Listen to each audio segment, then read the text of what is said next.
mulai meninggalkan berbagai macam acara yang ternyata lebih banyak madharatnya daripada kebaikannya, maka pastikan jangan sendirian, karena orang yang sendirian rentan untuk diserang oleh iblis dan setan, dan rentan dia tidak mampu istiqamah.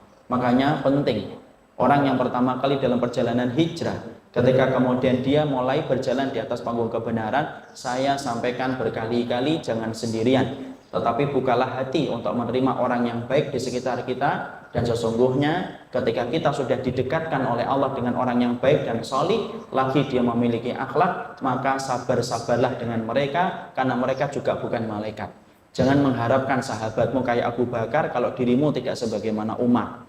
Jangan mengharapkan sahabatmu kayak Utsman kalau dirimu itu tidak sebagaimana Ali bin Abi Thalib. Sahabat siapapun yang menemani kita dalam perjalanan hijrah, mereka tetap manusia biasa. Kadang-kadang mereka muncul gengsinya, kadang-kadang muncul egoisnya, kadang-kadang muncul rasa dia individualnya, itu wajar. Kenapa? Mereka sesolih apapun tetap manusia biasa. Mereka tidak berganti menjadi malaikat ketika mereka menjadi orang yang solih. Selamat datang di channel Tauhid Istiqomah. Semoga video ini bisa bermanfaat untuk dunia dan akhirat kita. Amin. Innal hamdalillah wassalatu wassalamu ala Rasulillah wa ala alihi wa sahbihi wa man tabi'ahum bi ihsan ila yaumil qiyamah. Ibu-ibu dan ummahat yang semoga Allah rahmati dan Allah berkahi, alhamdulillah kita senantiasa bersyukur kepada Allah atas segala kenikmatan dan kebaikan yang Allah telah berikan dan Allah limpahkan kepada kita selaku hamba dan makhluknya, sehingga tidak ada kebaikan yang terselenggara dalam kehidupan kita, apapun itu bentuknya, kecuali karena pemberian yang Allah limpahkan kepada kita. Sampai-sampai tidak ada satu urusan ibadah yang kita lakukan dalam hidup, dari kita melaksanakan puasa, menuntut ilmu, melaksanakan haji, sampai kita pula menutup aurat kita dengan hijab yang ditetapkan oleh Allah, bukan karena hebatnya kita dalam iman, bukan karena hebatnya kita dalam takwa, tetapi semua ibadah yang kita selenggarakan dalam kehidupan merupakan bagian dari besarnya pertolongan Allah dalam kehidupan kita. Inilah yang menjadikan kita tidak perlu menyombongkan diri atas segala pencapaian ilmu dan pencapaian ibadah, serta tidak perlu menyombongkan diri atas pencapaian materi yang telah kita dapatkan. Semua itu bukan karena saya dan ibu adalah hebat, tetapi semua itu semata-mata Allah yang memberikan kemudahan ketika memberikan pertolongan dalam kehidupan kita, sampai semua kebaikan hidup kita dapatkan dan kita capai. Kepadanya kita bersyukur, dan kepadanya kita menyerahkan segala urusan dalam kehidupan kita. Ibu-ibu yang semoga Allah rahmati dan Allah berkahi, kita dalam kesempatan hari ini akan mempelajari satu tema yang paling berat dalam kehidupan kita setelah mendapatkan iman kita kepada Allah. Materi yang berat ketika kita kaji dan lebih berat untuk kita amalkan dalam kehidupan. Karena sesungguhnya tema yang telah dipilih oleh pemateri atau tema yang telah dipilih oleh panitia, yaitu adalah kita akan menyampaikan sebuah materi, yaitu adalah istiqomah di atas jalan yang lurus. Sebelum kita menyampaikan tentang ayat ini, sebelum kita menyampaikan tentang tema ini, perlu kita ketahui bahwasannya perkara yang paling berat setelah kita beriman kepada Allah bukan terletak kepada sholat. Sesungguhnya yang paling berat setelah kita beriman kepada Allah bukan terletak kepada puasa. Yang paling berat setelah kita beriman bukan terletak kepada haji dan umrah, tetapi sesungguhnya yang paling berat ketika kita beriman kepada Allah, yaitu adalah bagaimana menjaga diri kita setelah kita beriman, menjaga istiqomah kita ketika telah mendapatkan iman dan mendapatkan ilmu yang benar, sampai keimanan itu menggiring kita ketika kita menutup mata, mengakhiri ajal kita dan berpindah ke alam barzakh. Dan itulah yang paling berat, yaitu adalah istiqamah setelah kita mendapatkan iman. Karena iman itu bukan perjalanan 1 hari dan 2 hari. Iman itu bukan perjalanan 1 bulan dan 2 bulan. Dan iman itu bukan perjalanan 1 dan 2 musim.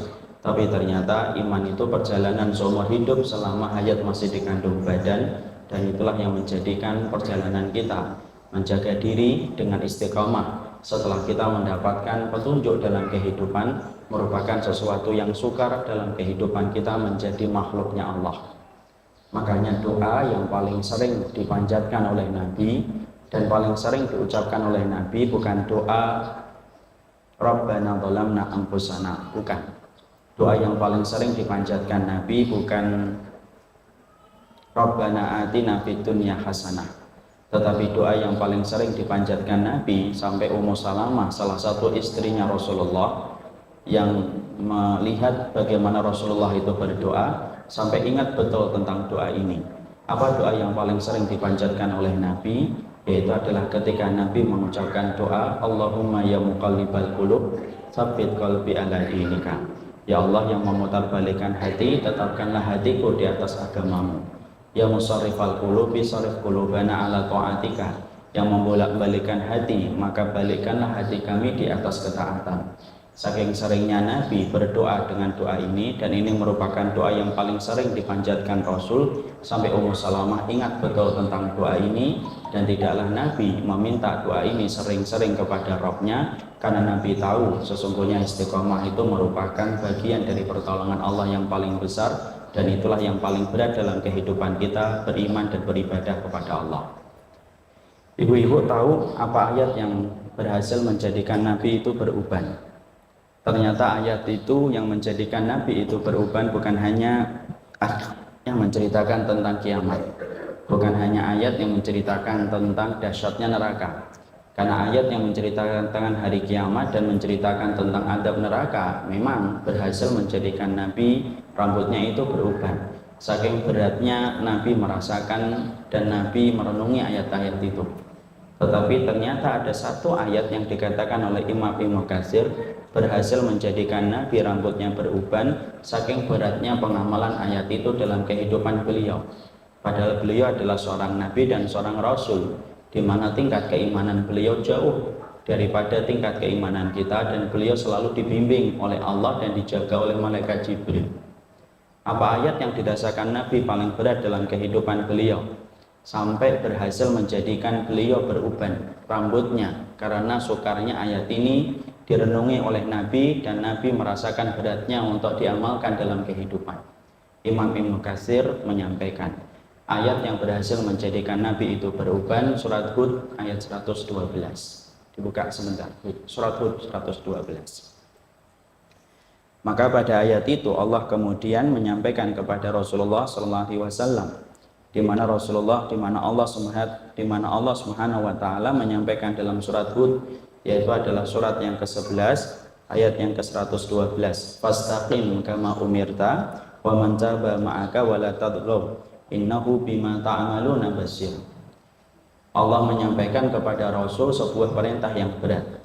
Allah menyampaikan fastaqim, istiqomahlah kamu, kama umirta, sebagaimana kamu diperintahkan, wa man taba ma'aka, kalau kamu istiqomah wahai Muhammad, bersamalah dengan orang yang bertaubat, wala tadghaw, janganlah kamu melampaui batas, sesungguhnya Allah mengetahui apapun yang kalian kerjakan. Di situ Imam Ibnu Katsir menerangkan ketika beliau menyampaikan tafsirnya tentang ayat ini memerintahkan Nabi dan orang yang beriman untuk senantiasa istiqomah. Dan ketika ayat ini dirasakan oleh Nabi saking beratnya perintah untuk istiqomah bersama dengan orang yang bertaubat dan tidak melampaui batas, maka Nabi merasakan berat dalam perjalanan istiqomah. Sampai kemudian rasa berat yang dirasakan Nabi menjadikan rambutnya beliau itu beruban, dan beliau merasakan sukar di dalam mengamalkan ayat ini, dan itu nampak di dalam rambut beliau yang memutih. Makanya inilah yang menjadikan kita mengerti bahwasanya perkara yang paling berat bukanlah ketika kita mencari ilmu.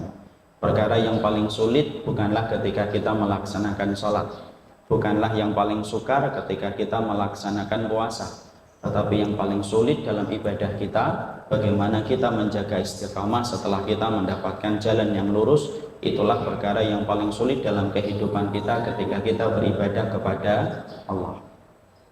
Maka sebelum kita membahas tentang istiqamah secara khusus, bagaimana kita di dalam upaya kita untuk menjaga hangatnya iman supaya kita senantiasa mampu istiqamah, saya perlu menyampaikan terlebih dahulu tentang arti jalan yang lurus itu apa. Jangan sampai kemudian kita membaca itu di dalam tema tetapi kita tidak mengetahui maknanya. Maka sesungguhnya arti jalan yang lurus merupakan terjemahan dari sebuah ayat ketika Allah mengatakan siratal mustaqim. Siratal mustaqim itu kalau secara bahasa, dalam bahasa Indonesia sering diartikan dengan jalan yang lurus. Artinya apa jalan yang lurus? Kalau dulu kita di waktu SD sering sekali membayangkan jalan yang lurus itu sebagaimana jalan tol lurus, tidak ada belok-beloknya. Selalu itu yang sering kita bayangkan ketika dulu mencoba untuk mentadaburi ayat ketika kita mulai belajar sholat. Saya dulu kalau membaca Al-Fatihah ketika waktu belum masuk ke pondok, maka ketika membaca ihdinas siratal mustaqim, yang saya bayangkan siratal mustaqim itu jalan yang lurus, jalan tol yang tidak ada belok ke kanannya. Maka itulah jalan yang lurus. Padahal jalan yang lurus bukan semacam itu. Jalan yang lurus kita harus paham, jalan yang lurus itu merupakan jalan yang dikatakan oleh Abdullah bin Mas'ud, yaitu adalah ketika mengikuti Rasulullah dan mengikuti para sahabat ridwanullah alaihim dalam kehidupan agama mereka dan pemahaman mereka memahami Al-Quran dan memahami Al-Hadis, maka itulah yang disebut dengan jalan yang lurus. Makanya Abdullah bin Mas'ud pernah ditanya, ma huwa siratal mustaqim, wahai Abdullah bin Mas'ud, apa itu artinya jalan yang lurus? Maka beliau menjawab, as-siratal mustaqim alladzi tarakana alaihi Rasulullah. Yang disebut dengan jalan yang lurus adalah jalan yang ditinggalkan oleh Rasulullah, dipahami oleh para sahabat di dalam kehidupan agama dan pemahaman mereka ketika mereka menafsirkan Al-Quran dan menafsirkan Al-Hadis, maka itulah yang disebut dengan jalan yang lurus. Jadi siapapun hari ini ketika mereka menjalankan agama punya kesadaran untuk mengembalikan apa yang dia pahami ketika membaca Al-Quran dan apa yang ia pahami ketika membaca Al-Hadis sesuai dengan apa yang dipahami oleh Nabi dan para sahabat, pastikan bahwasanya itu disebut dengan jalan yang lurus. Dan sesungguhnya jalan yang lurus ketika mengikuti apa yang ditinggalkan Nabi dari sunnah yang disampaikan Rasul, pastikan itu bukan milik kelompok siapapun dan bukan milik golongan siapapun. Jadi siapapun ibu, ketika ibu mendapati saudara ibu, ketika mendapatkan teman ibu, kemudian dia berkomitmen untuk mengembalikan pemahaman dia sebagaimana yang dikatakan oleh Nabi dan dipahami oleh para sahabat, dan ketika dia bertutur kata dan dia berbuat tidak keluar dari dalil yang disampaikan oleh Nabi dan para sahabat, pastikan bahwasanya dia berjalan di atas panggung siratal mustaqim. Dan itu tidak mengenal kepada sekat golongan dan tidak mengenal kepada sekat kelompok. Kenapa saya perlu garis bawahi kata-kata tanpa mengenal sekat golongan dan kelompok? Karena hari ini ada sebuah gerakan masif yang kemudian berusaha untuk mendudukkan bahwasanya siratal mustaqim itu seakan-akan milik kelompok tertentu dan milik golongan tertentu. Lalu kemudian menetapkan walak dan barok. Walak itu loyalitas, barok itu permusuhan berdasarkan kepada kelompoknya dan golongannya.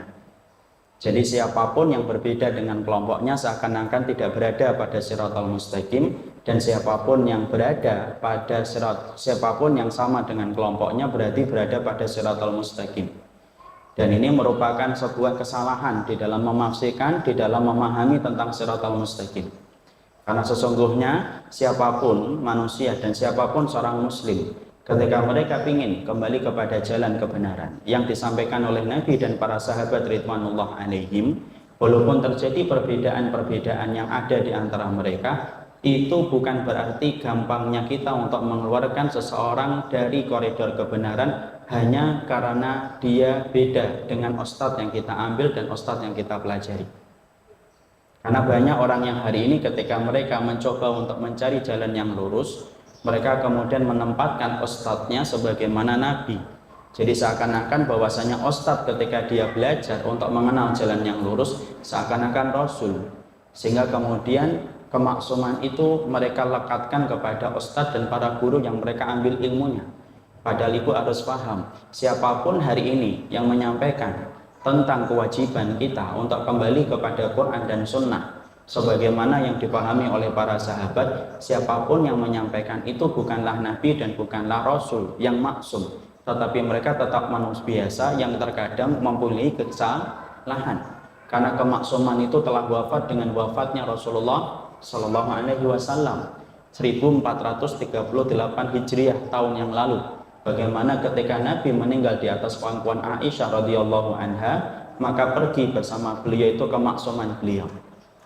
Jadi kalau kemudian kita sedang meniti Shiratal Mustaqim, bukan berarti kalau ada seseorang berbeda pendapatnya dengan kita, serta-merta kemudian kita mengatakan kami berada pada Shiratal Mustaqim, yaitu adalah sunnahnya Rasul, adapun antum dan anti tidak berada pada Shiratal Mustaqim.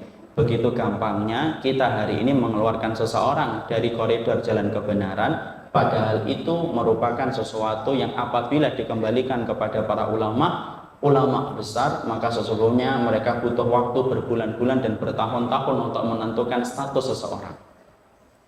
Jadi itulah yang menjadikan kita, kalau saya dan ibu hari ini ketika kita ingin mengembalikan pemahaman kita sesuai dengan pemahaman yang benar, yaitu adalah pemahaman yang disampaikan oleh Nabi sesuai dengan apa yang dipahami oleh para sahabat, pastikan ibu bahwasanya di atas jalan ini terkadang kita menemukan perbedaan. Terkadang kita menemukan adanya perselisihan di antara satu ulama dengan ulama yang lainnya. Kalau kita tidak memahami ini pertama kali, anak khawatir saya hanya mencetak dan saya hanya mengajar kepada orang yang mana orang itu gampang banget untuk menyesatkan dan gampang banget untuk memvonis orang. Padahal nikmatnya kita ketika berada di atas jalan kebenaran, sesungguhnya di atas jalan kebenaran itu adalah kenikmatan, dan kenikmatan itu akan hilang ketika kita menyikapi segala sesuatu dengan permusuhan kepada orang yang berbeda dengan apa yang kita pilih. Apakah Shiratal Mustaqim itu tidak ada perbedaan, Ustaz? Adalah. Bukankah kita melihat sahabat Utsman terkadang berbeda dengan sahabat Ali?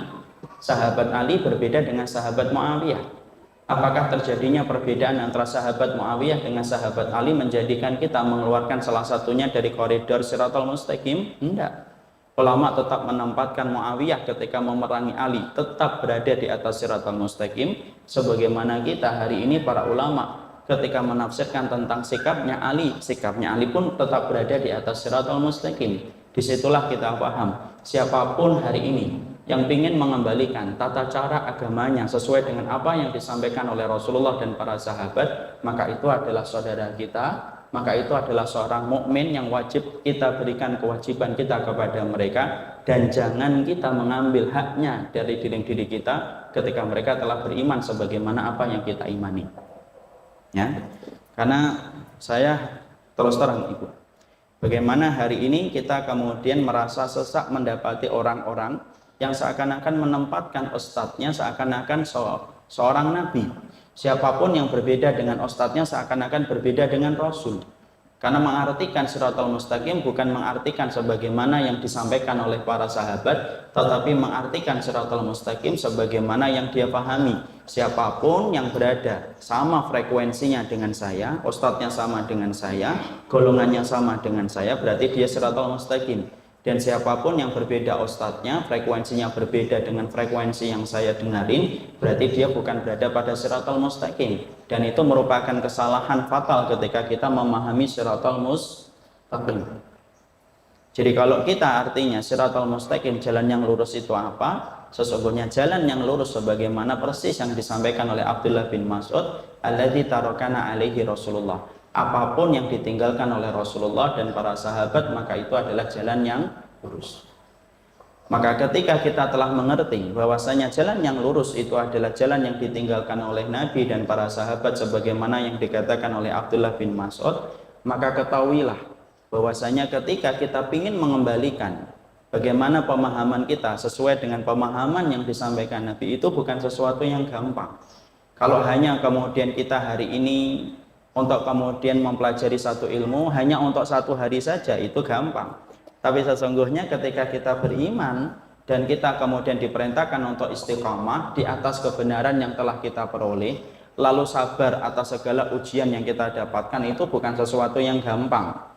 Karena sudah terbukti berapa banyak orang yang bertabur iman setelah mereka mendapatkan jalan yang lurus, tetapi ternyata kepleset dari jalan yang lurus dan akhirnya tidak mampu mempertahankan hidayah di dalam hatinya ketika meninggal dunia. Kita ambilkan 3 contoh orang-orang solih yang mereka sudah terbukti di dalam masalah keimanan, tetapi tidak mampu untuk menjaga keimanan mereka. Pada zaman Nabi Musa ada orang yang bernama Rojal, yang ada yang bernama Bal'am bin Bawra. Bal'am bin Bawra itu kita fahami adalah orang yang beriman di antara umatnya Musa alaihi salam. Orang yang dikatakan di dalam tafsirnya, di dalam surat Al-A'raf, yaitu adalah 175, Bal'am bin Bawra ini adalah orang yang betul-betul terkenal dengan keimanan. Bahkan ketika Bal'am bin Bawra itu mengangkat tangan, maka tidak pernah ditolak segala macam permintaan yang diajukan oleh Bal'am bin Bawra. Bahkan salah satu mufassir, yaitu adalah Fudail bin Iyad, sampai mengatakan kana min mujabid dakwah. Sesungguhnya Bal'am bin Bawra itu termasuk orang yang selalu didengarkan doanya oleh Allah dan tidak pernah ditolak. Orang ini bertabur dengan keimanan dan orang ini bertabur dengan ketakwaan. Tapi apakah jaminan bahwasanya Bal'am bin Bawra itu mati dalam keadaan beriman, walaupun asalnya itu dalam keadaan beriman? Enggak. Bal'am bin Bawra itu tidak kuat menghadapi godaan harta yang ditawarkan kepadanya dari salah satu negeri yang bernama Madain yang menjadi sekutunya Fir'aun. Ketika ditujukan kepada Bal'am bin Bawra itu tidak kuat. Dia tinggalkan ajaran Musa yang telah dia peroleh, di mana kedudukan imannya begitu tinggi. Dia murtad dari apa yang disampaikan oleh Musa, dan ketika murtad maka mengikuti negeri Madain. Dan ketika mati bukan dalam keadaan beriman, tetapi ketika mati dan meninggal dalam keadaan dia ketika mati yaitu adalah dalam keadaan murtad. Makanya Allah sampai membenci Bal'am bin Bawra, sampai kemudian Allah tegaskan Bal'am bin Bawra itu sebagaimana seekor anjing yang selalu menjulurkan lidahnya setiap waktu dalam keadaan lapar ataupun dalam keadaan kenyang. Padahal dulunya beriman. Kalau setingkat Bal'am bin Bawra yang tingkat keimanannya semacam itu, bahkan Allah saja menegaskan bahwasanya Bal'am bin Bawra itu dulunya adalah orang yang bertakwa, tapi ternyata tidak ada jaminan dan tidak ada garansi seorang Bal'am bin Bawra untuk beriman sampai dia meninggal dunia, karena godaan yang diberikan oleh pembesar-pembesar raja yang bermusuhan dengan Musa itu begitu terus datang bergiliran, maka menjadikan Bal'am bin Bawra itu tidak kuat. Apalagi kemudian kita. Makanya jangan pernah merasa bahwasanya iman yang kita miliki akan menjadi iman yang akan kita pertahankan ketika meninggal dunia. Kenapa? Tidak ada yang menjamin itu kecuali bagaimana kita meminta pertolongan sama Allah. Dan kisah itu kemudian terulang kembali pada zaman Rasul. Ada seorang sahabat yang bernama Rajal Unfuwah, di mana Rajal Unfuwah pun sama. Rajal Unfuwah pun adalah orang yang dulunya beriman, tapi ketika mati malah justru mengikuti nabi palsu, lalu membela kepentingan dan dakwahnya nabi palsu, sampai mati bukan di barisan kaum muslimin tetapi di barisan pembela nabi palsu. Padahal dia seorang sahabat. Bahkan Abu Bakar ketika menyebut nama Rajal Unfuwah, tidaklah disebut Abu Bakar ketika menyebut nama Rajal Unfuwah kecuali satu, ini laki-laki baik dan laki-laki salih. Matinya murtad. Pada zaman Nabi ada pula seseorang sahabat yang bernama Ubaidillah bin Jahsy. Ubaidillah bin Jahsy itu suaminya Ummu Habibah, putrinya Abu Sofyan. Orang yang kemudian terkenal sebagai as-sabiqunal awwalun, orang-orang yang pertama-tama masuk Islam. Tapi ibu tahu, dia melakukan hijrah ke Habasyah yang pertama, melakukan hijrah ke Habasyah yang kedua, untuk menyelamatkan kehidupan imannya supaya tidak diteror oleh Abu Sofyan. Karena Abu Sofyan itu masuk Islamnya ketika pembebasan Fathu Mekah. Dan salah satu gembong orang musyrik yang sangat membenci Nabi dan orang-orang yang beriman bersama Nabi itu Abu Sofyan. Abu Sofyan, Abu Jahal, Abu Lahab, putrinya namanya Ummu Habibah. Dinikahi siapa? Ubaidillah bin Jahsy. Sampai Ubaidillah bin Jahsy saat awal-awal dakwah itu ditegakkan di kota Mekah, termasuk di antara 40 orang yang masuk Islam dan disuruh Nabi untuk hijrah ke Habasyah. Lalu kemudian hijrah ke Habasyah yang pertama, hijrah Habasyah yang kedua. Tapi apa yang terjadi? Pada perjalanan hijrah beliau ke Habasyah yang kedua, dia tidak kuat untuk menampik kebiasaan orang Habasyah yang sering minum khamr.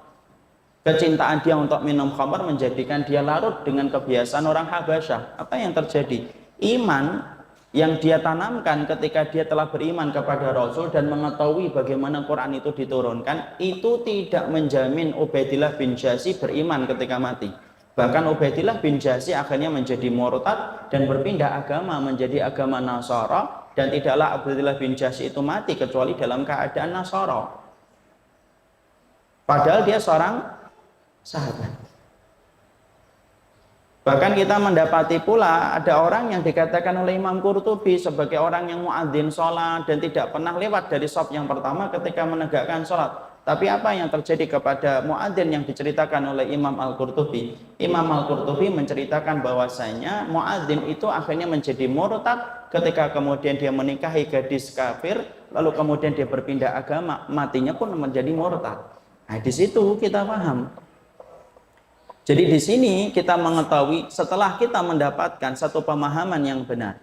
Ketika kita berusaha untuk mengembalikan apa yang kita pahami hari ini, sebagaimana apa yang dipahami oleh Nabi dan para sahabat, mulai mengganti kebiasaan-kebiasaan kita, lalu meninggalkan sesuatu yang tidak ada dalilnya dan tidak ada hujahnya, pastikan yang paling berat bukan pertama kali ketika meninggalkan semua perkara yang tidak ada manfaatnya, tapi pertama kali yang paling berat adalah istiqamah untuk menjaga itu sampai kita nanti meninggal dunia. Dan itu bukan sesuatu yang gampang dan bukan sesuatu yang mudah. Makanya perjalanan yang paling berat dalam kehidupan kita adalah istiqamah itu. Dan itulah yang menjadikan seseorang itu, ketika kita sudah mulai berusaha untuk mengganti bagaimana pemahaman kita sebagaimana yang disampaikan oleh Rasulullah, maka yang paling kita harus upayakan adalah bagaimana menjaga keimanan kita tetap hangat di dalam hati sampai betul-betul kita melewati berbagai macam ujian dan kita tetap dalam keadaan beriman. Nah, itulah yang menjadikan kita dalam kesempatan hari ini kita akan mencoba untuk kemudian membuka apa perkara-perkara yang bisa menjadikan kita mampu istiqamah setelah kita mendapatkan jalan kebenaran,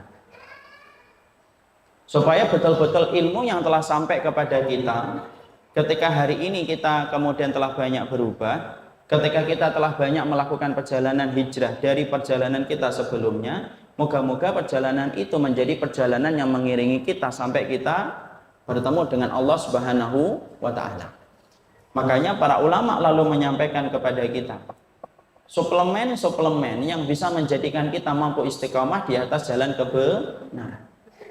Suplemen itu penting sebagaimana suplemen itu penting dalam perjalanan kita ketika kita memiliki banyak aktivitas. Dan sesungguhnya suplemen itu ada 8 yang dibutuhkan untuk menjaga keimanan kita supaya kita mampu istiqamah di atas jalan Allah.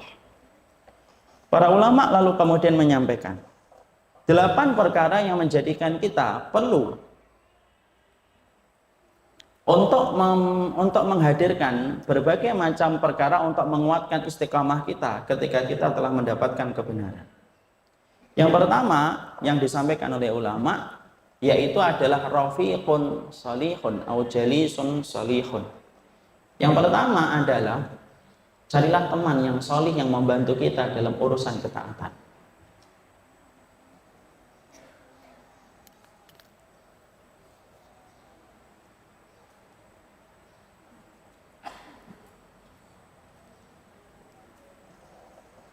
Jadi yang pertama, orang kalau kemudian ingin untuk istiqamah dalam semua perjalanan berat yang akan dia tempuh setelah dia menetapkan jalan kebenaran sebagaimana apa yang disampaikan oleh Rasul, yang pertama yang penting adalah tetapkan betul siapa teman solih yang akan membantumu dalam urusan ketaatan dan urusan ibadah akhirat.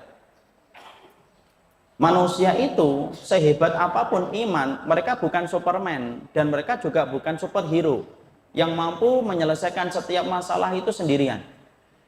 Karena pada dasarnya kita selaku orang yang beriman itu tetap membutuhkan orang yang beriman untuk membantu kita dan membackup kita dalam kebaikan.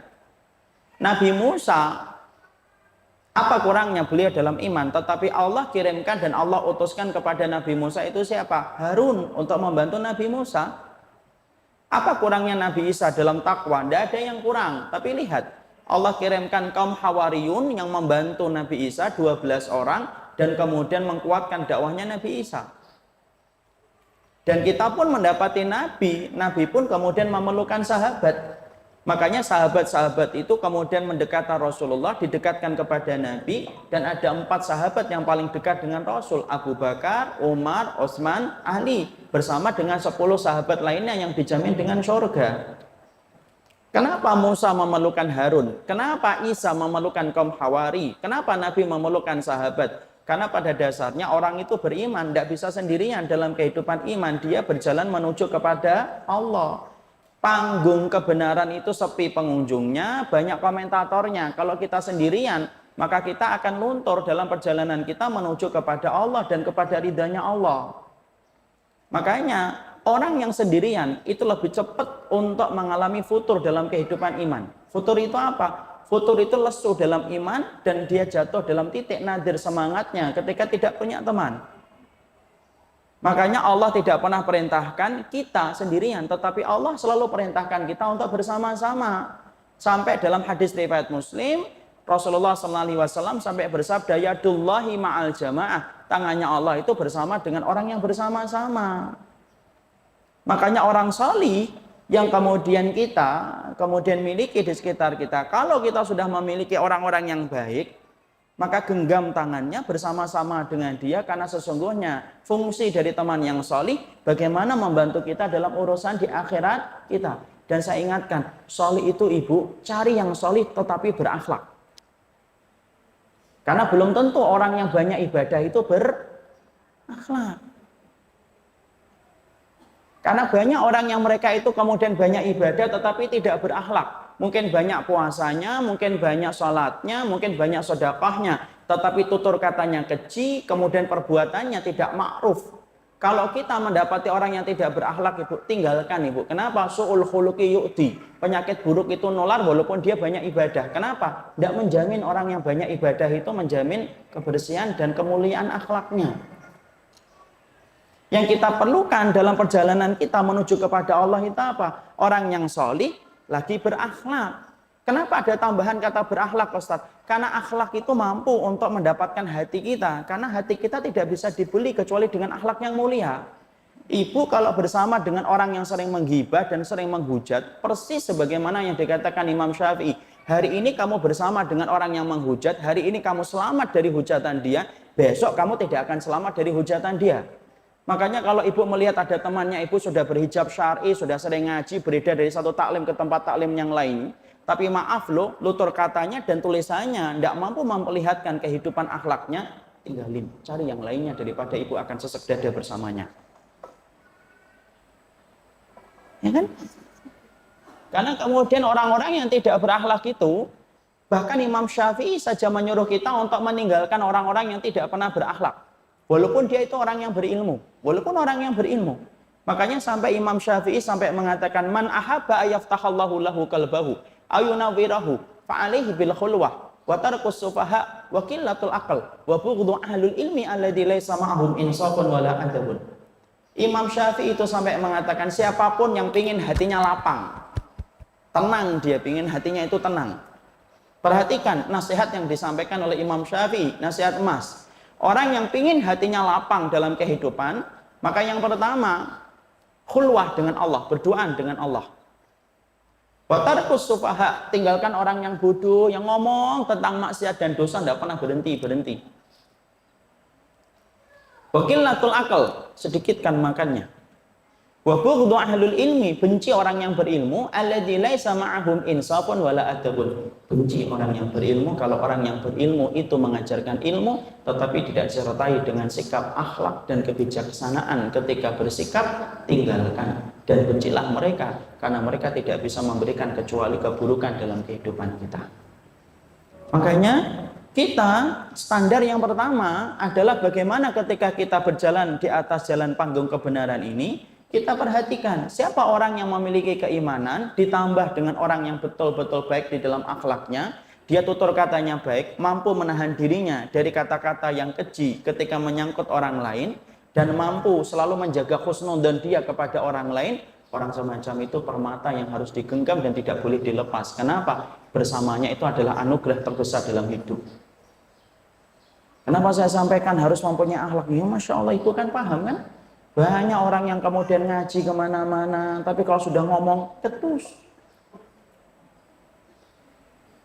Ketika kemudian melihat ada orang yang beda dikit, membenci banget.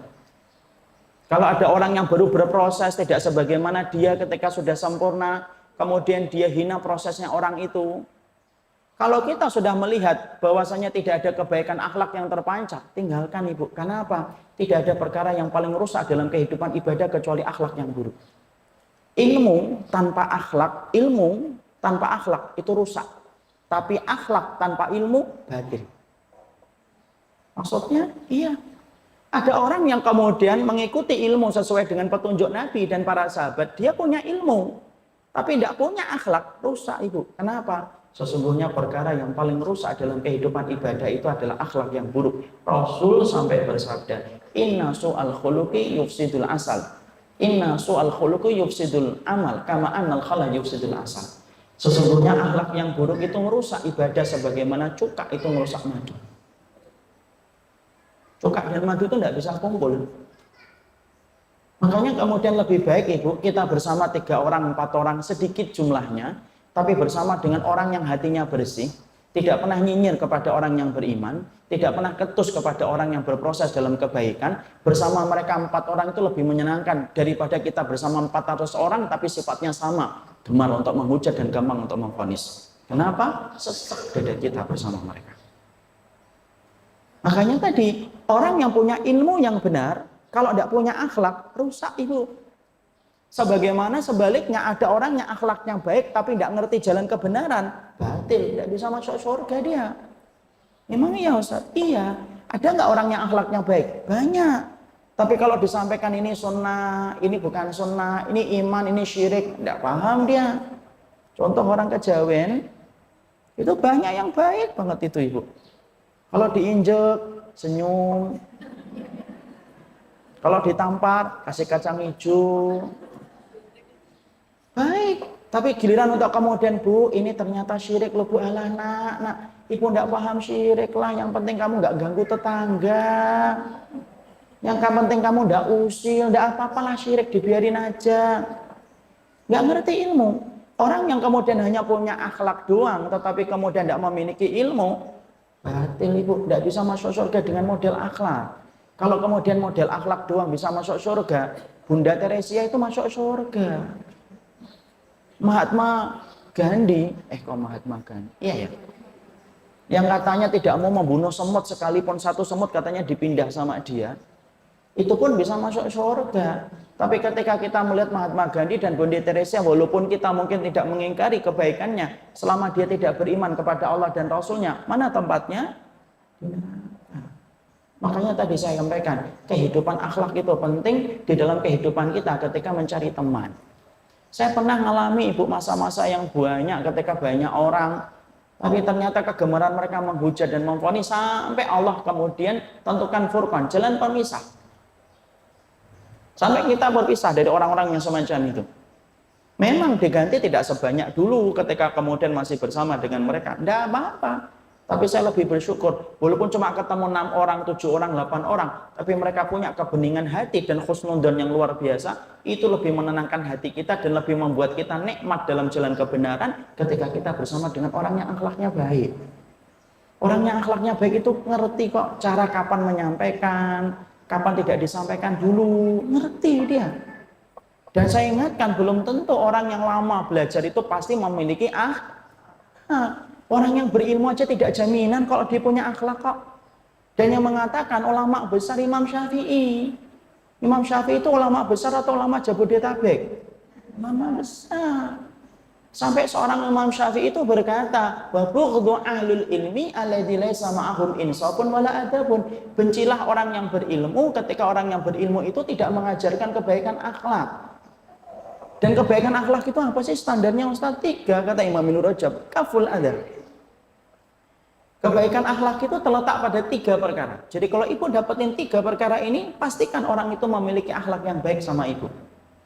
Apa itu parameter akhlak yang disampaikan oleh Imam Ibnu Rajab? Yang pertama, kaful adab. Dia tidak suka menzalimi orang. Dia takut kalau menzalimi orang, kaful adab. Yang kedua, ihtimalul adab. Yaitu ketika dia didolimin, sabar. Tidak punya kemudian dendam untuk balas. Kalau ternyata orang yang didolimin kemudian akhirnya kena karmanya, biasa. Udahlah, serahkan sama Allah. Kemudian yang ketiga, yaitu adalah badrul adza, kata Imam Rajab. Gampang untuk nolong kita ketika kita kemudian sedang membutuhkan. Nah, itu 3 akhlak itu. Jadi kemudian kalau kita di dalam perjalanan ini sudah kemudian Ibu mengenal jalan kebenaran, kemudian kita sudah mulai mengganti bandul arah kompas kita menuju kepada kitabullah dan sunnah, mulai meninggalkan adat istiadat yang bertentangan dengan kitabullah, mulai meninggalkan berbagai macam acara yang ternyata lebih banyak madharatnya daripada kebaikannya, maka pastikan jangan sendirian, karena orang yang sendirian rentan untuk diserang oleh iblis dan syaitan, dan rentan dia tidak mampu istiqamah. Makanya penting, orang yang pertama kali dalam perjalanan hijrah, ketika kemudian dia mulai berjalan di atas panggung kebenaran, saya sampaikan berkali-kali jangan sendirian, tetapi bukalah hati untuk menerima orang yang baik di sekitar kita. Dan sesungguhnya ketika kita sudah didekatkan oleh Allah dengan orang yang baik dan solih, lagi dia memiliki akhlak, maka sabar-sabarlah dengan mereka, karena mereka juga bukan malaikat. Jangan mengharapkan sahabatmu kayak Abu Bakar kalau dirimu tidak sebagaimana Umar. Jangan mengharapkan sahabatmu kayak Utsman kalau dirimu itu tidak sebagaimana Ali bin Abi Thalib. Sahabat siapapun yang menemani kita dalam perjalanan hijrah, mereka tetap manusia biasa. Kadang-kadang mereka muncul gengsinya, kadang-kadang muncul egoisnya, kadang-kadang muncul rasa dia individualnya, itu wajar. Kenapa? Mereka sesolih apapun tetap manusia biasa. Mereka tidak berganti menjadi malaikat ketika mereka menjadi orang yang solih. Tapi secara dominan, kalau dia memiliki akhlak yang baik, genggamlah tangannya, karena tidak ada yang paling membahagiakan, kata Imam Syafi'i, kecuali aku dipertemukan orang yang berilmu lagi mereka memiliki akhlak. Itulah yang menjadikan kita bersama-sama dengan mereka, itu akan menguatkan kita dalam perjalanan kita ketika menempuh jalan, supaya kehidupan agama kita sebagaimana yang disampaikan oleh Nabi dan para sahabat ridwanullah alaihim. Ibu mendapatkan hujatan di kantor teman-temannya suami, ibu mendapatkan hujatan di komplek ketika kemudian banyak orang yang belum paham tentang apa yang kita pilih, maka bersama mereka satu orang dan dua orang itu akan menguatkan kita. Karena apa? Allah jadikan manusia tidak ada yang mampu berdiri secara sendiri. Makanya Nabi ketika menjadi Rasul tidak pernah sendirian. Nabi dikirimkan kepadanya Abu Bakar, dikirimkan kepadanya Umar, dikirimkan kepada beliau itu Utsman, dikirimkan kepada beliau itu Ali, dan para sahabat-sahabat besar. Kenapa? Allah tahu sekuat apapun orang dalam iman, dia tidak boleh sendirian. Makanya mintalah kepada Allah. Kalau ibu belum dipertemukan dengan orang yang semacam itu, mintalah kepada Allah supaya dipertemukan dengan orang yang semacam itu. Adakah doanya Ustaz? Untuk meminta supaya saya dipertemukan dengan orang yang taat dan orang itu mencintai Allah, supaya saya mendapatkan cintanya. Ada doanya. Sebagaimana doa yang disampaikan dalam riwayat Imam Ahmad, Rasulullah SAW itu meminta kepada Allah 3 cinta. 3 cinta yang disampaikan oleh Rasulullah itu apa? Allahumma inni as'aluka hubbaka. Mau ditulis atau tidak? Mau. Ditulis dan dihafal ya Bu ya. Ditulis doang, disimpan, nggak pernah di ini.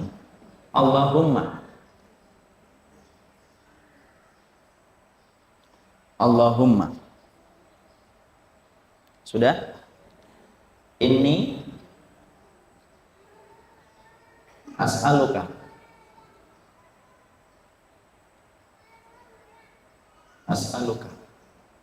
hubbaka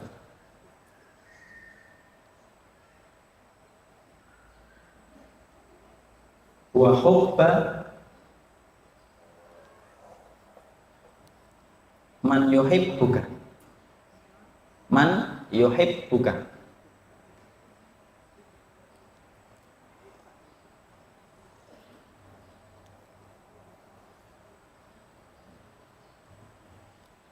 Wa hubba amalin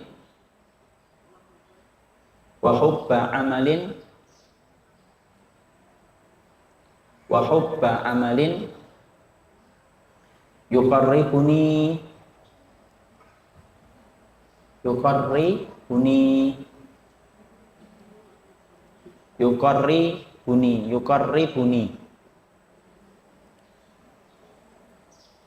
ada apa-apa nulis yuqarribuni ila hubbika.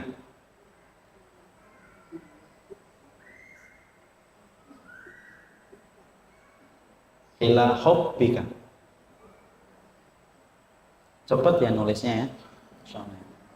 Latin atau bahasa Arab? Tidak usah dijawab, takutnya menorehkan luka di hati. Artinya, ya Allah, Ya Allah, aku meminta kepadamu cintamu.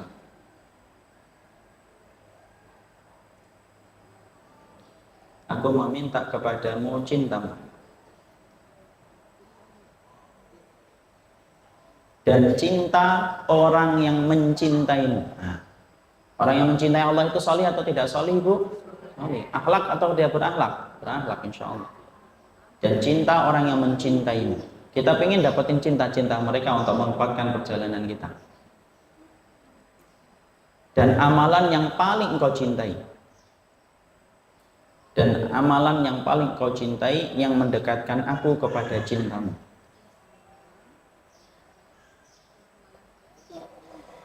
Dan amalan yang paling engkau cintai yang dapat mendekatkan aku kepada cintamu.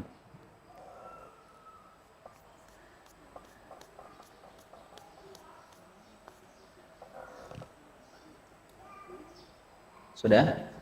Dan amalan yang paling engkau cintai yang mendekatkan aku kepada cintamu.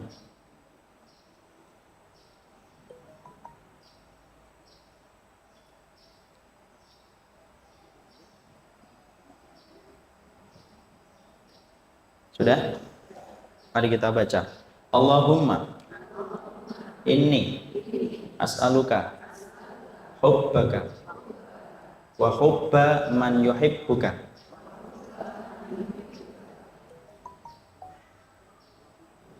wa hubba amalin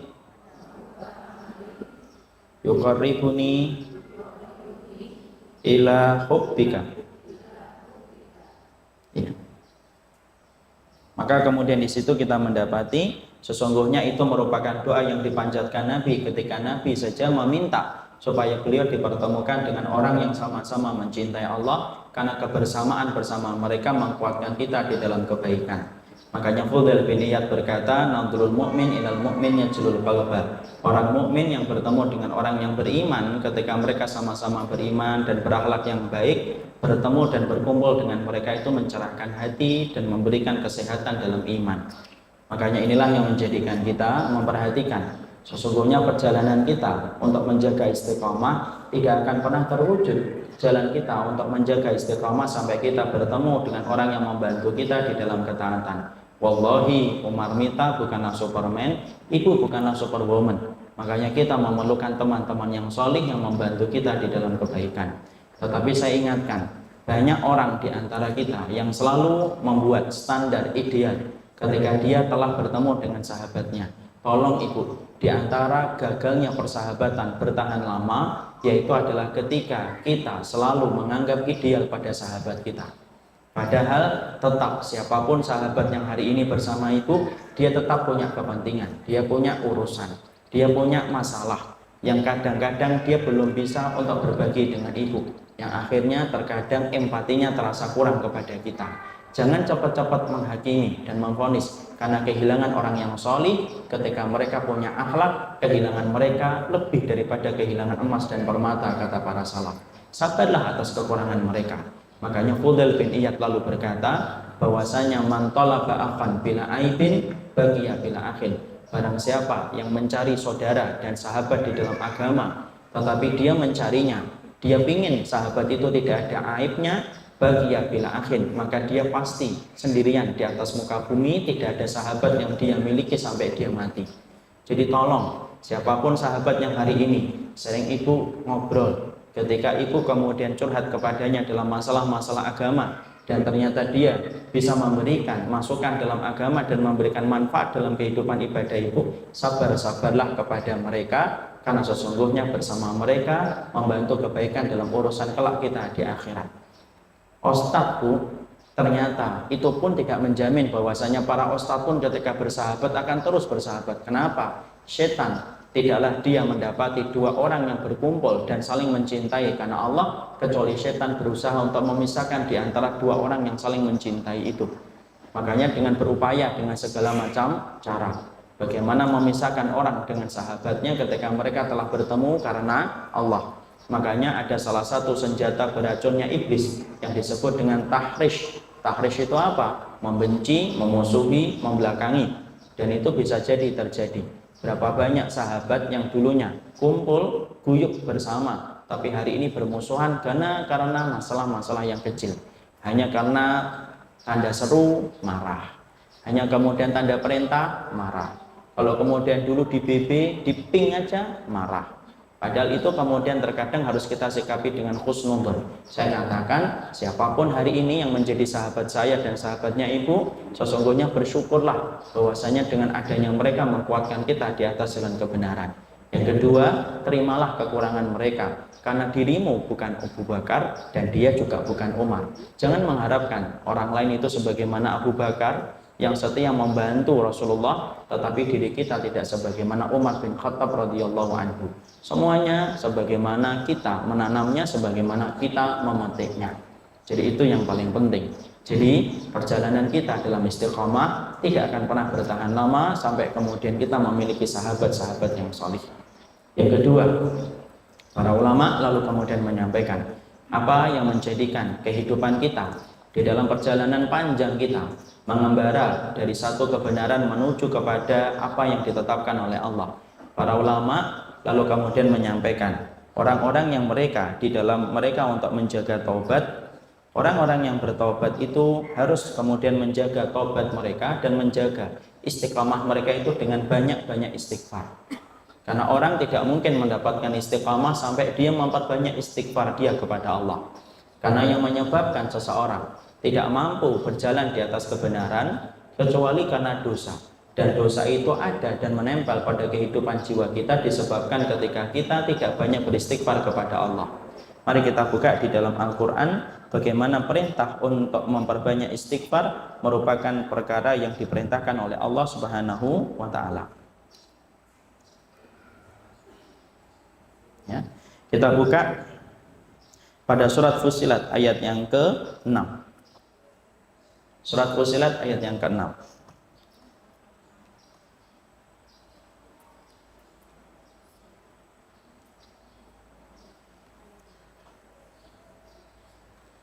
Surat Fussilat ayat yang ke-6. Sudah ketemu? Dibaca itu yang keras, artinya saja. Katakanlah Muhammad, aku ini hanyalah seorang manusia seperti kamu yang diwahyukan kepadaku bahwa Tuhan kamu adalah Tuhan yang Maha Esa. Karena itu tetaplah kamu beribadah kepadanya dan mohonlah ampunan kepadanya. Iya. Dan celakalah bagi orang-orang yang menyekutukannya. Iya. Di situ kita mendapati Allah menyampaikan dalam surat Fussilat ayat yang ke-6, "Qul innama ana basyarum mislukum yuha ilayya annama ilahukum ilahu wahid fastaqimu lahu wastaghfiruh." Katakanlah wahai Muhammad, sesungguhnya aku adalah manusia biasa. Artinya Rasulullah itu manusia biasa yang diwahyukan kepadanya tentang ayat dan Quran untuk menyeru bahwasanya Allah itu Tuhan yang satu, ilah yang satu. Kemudian Allah menyampaikan fastaqimu lahu, maka istiqamahlah kamu kepada jalan yang kamu seru, wastaghfiruhu, dan kemudian perbanyaklah kamu untuk istighfar. Kenapa ada kalimat istighfar, perintah istighfar setelah kalimat istiqamah? Kemudian Imam Ibnu Rajab Al-Hambali menyampaikan ada perintah untuk istighfar setelah kalimat perintah untuk istiqamah, karena pada dasarnya tidak akan pernah sempurna istiqamah kita di atas kebenaran sampai kemudian kita beristighfar kepada Allah setiap waktunya untuk menebus dosa-dosa kita. Yang menyebabkan rayap gagalnya istiqamah, yang menghancurkan niatan untuk istiqamah di atas kebenaran itu adalah dosa dan kemaksiatan. Makanya dosa dan kemaksiatan itu tidak ada sabun untuk membersihkan dari dosa itu kecuali istighfar. Makanya Allah kemudian sampaikan fastaqimu lahu, istiqamahlah kamu wahai Muhammad, wastaghfiru, dan Allah menutup perintah istiqamah dengan kata istighfar. Kenapa? Allah memberikan kepada saya dan kepada ibu istiqamah selama kita memperbanyak istighfar kita kepada Allah. Makanya istighfar merupakan salah satu komponen penting dalam zikir, tetapi memiliki banyak faedah dalam kehidupan. Tidaklah orang yang mereka lalai di dalam istighfar kecuali salah satunya mereka akan hilang dalam sikap istiqamah. Coba saja lihat ibu. Ibu coba melakukan satu niatan ibadah, apapun itu. Contoh nih. Contoh. Ibu ketika membaca dalil atau membaca hadis, ketika Bilal itu selalu menjaga wudunya di dalam hidupnya. Dan selalu ibu mengatakan, saya akan menjaga wudhu saya setiap waktu. Ternyata kita baru 2 hari, 3 hari, ternyata istiqomah kita hilang. Itu salah satunya yaitu adalah ketika kita menetapkan sebuah kebaikan untuk kita lakukan secara rutin, ternyata kita tidak mengiringi kebaikan itu dengan istighfar kita kepada Allah. Ketika kita tidak membersihkan diri kita dari dosa dan kemaksiatan, maka sebuah kebaikan itu tidak pernah berdiri kokoh di dalam hati kita sampai kita membersihkan hati kita dari dosa. Kenapa? Dosa dan maksiat itu ibarat rumput liar yang ada di dalam hati, dan itulah yang menjadikan kita tidak kokoh melakukan satu kebaikan. Contoh, ibu habis datang ke satu majelis, di situ diterangkan suami itu pintunya surga, pulang, Masya Allah, ingin berubah total kepada suaminya. Sampai kemudian ketika suaminya pulang, Masya Allah, lembut banget dia jawab suaminya. Sampai suaminya nggak kedengeran omongan apa ini. Kamu ngomong apa sih? Nggak kedengeran. Tapi ternyata ketika suaminya sudah mulai curiga, ini ada apa, tumben kok berubah. Itu biasanya ada yang sampai lama, ada yang tidak pernah bertahan lama. Apa yang menjadikan fulanah bertahan lama? Ada apa yang menjadikan fulanah tidak pernah bertahan lama? Fulanah itu bertahan lama di dalam sikap kebaikan yang dia tanamkan karena dia mengiringi dengan sikap istighfar. Sembari dia menginginkan, ya Allah, saya akan ngalah dalam perjalanan ini. Kemudian dia astagfirullah, astagfirullah. Allah bantu apa yang dia niatkan. Kenapa? Istighfar itu membersihkan hati dari dosa. Hati ketika sudah bersih dari dosa, apapun pohon kebaikan amal yang kita tanam akan kokoh dan berdiri kuat di dalam hati. Tapi kalau hati kita sudah banyak dosanya, setiap kita nanam pohon kebaikan itu akan rusak dulu sebelum masanya. Kenapa? Karena dosa itu menggerogoti kebaikan. Dosa itu tidak pernah mampu disejajarkan dengan kebaikan. Makanya kalau kita ingin menetapkan kebaikan apapun bentuknya, pertama kali yang ibu harus lakukan adalah memperbanyak istighfar kita kepada Allah, karena nilai istighfar itu membersihkan hati. Hati adalah ladang untuk menanamkan kebaikan amal. Kalau hati kita sudah bersih, apapun pohon kebaikan yang ibu tanam di dalam hati ibu maka akan tumbuh dengan subur. Tapi kalau hati kita sudah tidak subur, mau ditanam apapun, walaupun hanya niat untuk wudhu saja, istiqamah dalam wudhu, tidak mampu istiqamah. Kenapa? Hatinya terlalu banyak menampung dosa, dan dosa itu yang mematahkan semua keinginan baik dalam kehidupan kita. Makanya itulah yang dikatakan oleh Imam Ibnu Rajab, fastaghfiruhu. Kalau kamu diperintahkan untuk istiqamah, Imam Ibnu Rajab mengatakan dalam surat Fussilat ayat yang ke-6, Allah jelas gamblang mengatakan perintah istiqamah itu tidak pernah lepas dari perintah untuk kemudian beristighfar kepada Allah. Istighfar, adakah kemudian khusus atau adakah kemudian jumlah bilangannya? Tidak ada jumlah bilangannya. Istighfar ada jumlah bilangannya hanya ketika habis salat astagfirullah 3 kali. Selebihnya perbanyaklah istighfar. Rabbi fil warham innaka anta arhamur rahimin. Ataupun kemudian kita berdoa layaknya Nabi Adam ketika berdoa Rabbana dhalamna anfusana. Tapi yang paling afdal sayyidul istighfar. Allahumma anta rabbi la ilaha illa anta khalaqtani wa ana abduka. Perbanyak untuk istighfar. Apapun kebaikan yang ingin ibu lakukan, ketika disertai dengan memperbanyak istighfar, maka sesungguhnya kebaikan itu akan dijaga oleh Allah ketika ibu berkomitmen membersihkan dari dosa dengan istighfar yang ibu sampaikan kepada Allah. Ingat, siapapun yang banyak mengetuk pintu untuk meminta ampunan kepada Allah, kemungkinan besar pintu itu akan dibukakan oleh Allah kepadanya. Sebagaimana orang yang banyak mengetuk pintu di dalam rumah, maka besar kemungkinannya untuk dibukakan pintu oleh sahibul baitnya. Dan kita ketika mengetuk pintu di hadapan Allah itu dalam doa dan istighfar kita.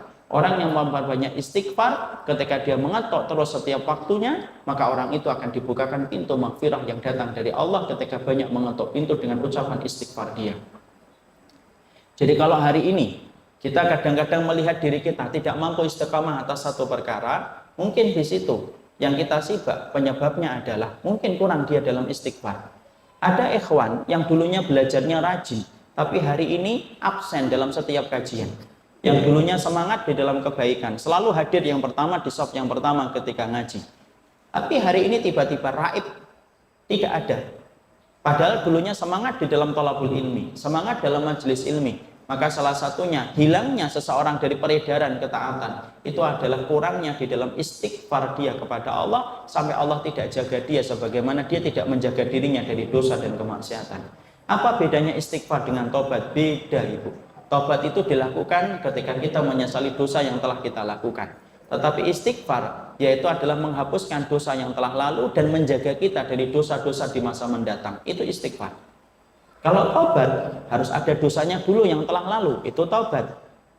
Misalkan ibu taubat, ya Allah saya dulu ketika kuliah 4 tahun, SMA 3 tahun tidak menutup aurat. Ibu taubat dengan taubatan nasuha. Karena ibu tahu kewajiban berhijab bukan ketika seorang istri dinikahi seorang laki-laki, tapi kewajibannya semenjak dia balik. Dan ibu sadar, Masya Allah, SMP, SMA, kuliah, saya tidak pakai hijab. Padahal setiap 1 menitnya akan dihisap oleh Allah SWT.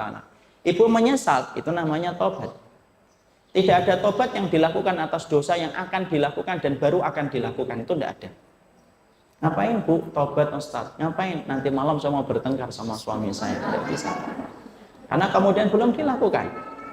Tapi kalau istighfar, kata Abu Jarir At-Tabari dalam kitabnya, bahwasanya istighfar itu menjaga kita dari dosa yang telah kita lakukan, dan istighfar itu menjaga kita dari dosa, menghapuskan dosa yang telah lalu dan menjaga kita dari dosa-dosa yang akan datang. Jadi bisa jadi dengan istighfar yang kita lakukan, Allah menghindarkan kita dari kemadharatan. Dengan istighfar yang kita ucapkan, bisa jadi Allah itu akan menjaga kita dari dosa yang kita tidak tahu. Ketika tiba-tiba ibu diajak temannya untuk ghibah, lalu ibu mampu menampik ghibah itu dan pergi, maka itu mungkin salah satunya karena istighfar yang kita ucapkan di hari kemarin dan di hari lusa yang kemarin, sampai Allah memalingkan kita dari dosa. Makanya Nabi tidak pernah kurang 100 kali ketika beliau selalu beristighfar kepada Allah. Padahal beliau adalah orang yang telah diampuni dosanya yang telah lalu dan yang akan datang. Istighfar itu sumber pokok dalam segala kebaikan. Makanya ketika kita istiqamah, salah satu sifat istiqamah yaitu adalah ketika orang yang istiqamah, mereka senantiasa di dalam sikap istiqamah mereka. Orang yang senantiasa istiqamah mereka adalah orang yang senantiasa beristighfar setiap waktunya kepada Allah Subhanahu wa Ta'ala. Itu yang kedua. Yang ketiga, sikap kita kemudian menjaga istiqamah kita. Sikap yang ketiga ketika kita menjaga istiqamah kita, yaitu adalah mujalasatul ilmi atau majalisul ilmi. Yaitu yang ketiga, keberadaan kita ketika berada pada majelis ilmu. Tidak boleh jauh-jauh dari majelis ilmu. Orang itu tidak mungkin akan istiqamah di atas jalan kebenaran kalau dia selalu jauh dari majelis ilmu. Majelis ilmu yang kita pahami Ibu tidak boleh terlalu sering, tidak boleh terlalu longgar. Tapi semuanya ditakar dengan takaran yang semestinya. Terlalu sering boleh atau tidak boleh? Tidak boleh. Ibu majelis ilmu terus-terusan itu tidak sunnah. Sampai kemudian ada orang yang saking semangatnya ketika mencari ilmu baru mendapatkan hidayah, versinya beliau. Kemudian ngaji terus sampai 1 hari itu 6 kajian. Ustadznya aja 4 kajian, dia sudah 6 kajian. Ustadz hari ini ngajar berapa? 4. Saya 6 Ustadz. Walaupun tidur ketika di kajian. Adapun orang yang berlebihan itu tidak boleh. Kenapa tidak berlebihan itu tidak boleh? Karena sesungguhnya kata Syekh Utsaimin rahimahullahu ta'ala, jiwa antum, jiwa saya itu mudah untuk bosan. Kalau kita memiliki jiwa yang bosan, maka tolong ketika kita memiliki jiwa yang cepat bosan, jangan terus-menerus menyampaikan dan terus-menerus mendapatkan ilmu. Porsinya saja. Makanya para sahabat ketika datang kepada Abdullah bin Mas'ud, jadi para sahabat itu datang kepada Abdullah bin Mas'ud, kemudian mereka minta, ya Abdullah bin Mas'ud, buat kami diajarin itu sehari 3 kali. Kemudian Abdullah bin Mas'ud mengatakan, la, laisa hakadha allamana Rasul. Bukan kayak gini yang diajarkan Rasul. Yang diajarkan Rasulullah itu cuma sekali dalam 1 hari. Padahal kalau kita bayangkan, kalau kita saat ini hidup sama Rasul, pingin nggak 24 jam bermajelis ilmu dengan Rasulullah? Pingin lah. Tapi Nabi apakah taklim, terus dari habis subuh taklim, terus sahabat dengerin, terus enggak lah. Karena majelis ilmu pun enggak boleh terlalu sering. Dengerin radio, kemudian dengerin kajian, sesekali, kemudian dengerin, kemudian yang lainnya artinya dunia, mendengarkan informasi. Maka itu kemudian merupakan bagian dari cara kita untuk menghindarkan kebosanan di dalam jiwa kita. Tapi majelis ilmu itu selalu menumbuhkan sifat istiqamah kita. Orang yang terlalu lama tidak mengikuti majelis ilmu, maka akan tumbuh karat di dalam hatinya dan menjadikan dia susah untuk mempelajari istiqamah dalam hidupnya. Makanya betul apa yang dikatakan oleh Handolah. Handolah itu berkata, ya Rasulullah, kalau kami di sisimu, kami terbayang surga dan neraka. Tapi ketika kami jauh dari sisimu ya Rasulullah, yang terbayang itu adalah dunia dan pernik-perniknya. Kemudian Rasulullah mengatakan sa'ah, semua itu ada waktunya wahai Handalah. Ada waktunya kita ngaji, terbayang surga dan neraka. Ada kalanya kita memikirkan urusan keluarga kita, sekedarnya saja. Tapi semuanya ditakar dengan yang seimbang. Jangan terlalu sering, jangan. Jangan terlalu longgar, 1 bulan cuma sekali. Kelamaan ibu. Bagaimana kemudian hatinya akan terjaga dalam hangatnya istiqamah kalau kemudian terlalu lama dia kemudian mengkaji ilmunya. Seimbang saja 3 hari, 1 hari 1, itu pas. 1 hari 2 paling maksimal. Supaya tidak bosan. Coba kalau lama-lama kemudian bosan, karena seringnya untuk datang. Lama-lama dia berkata apa? Saya tahu ini nanti mau kemana. Materinya, ininya. Karena kemudian terlalu sering.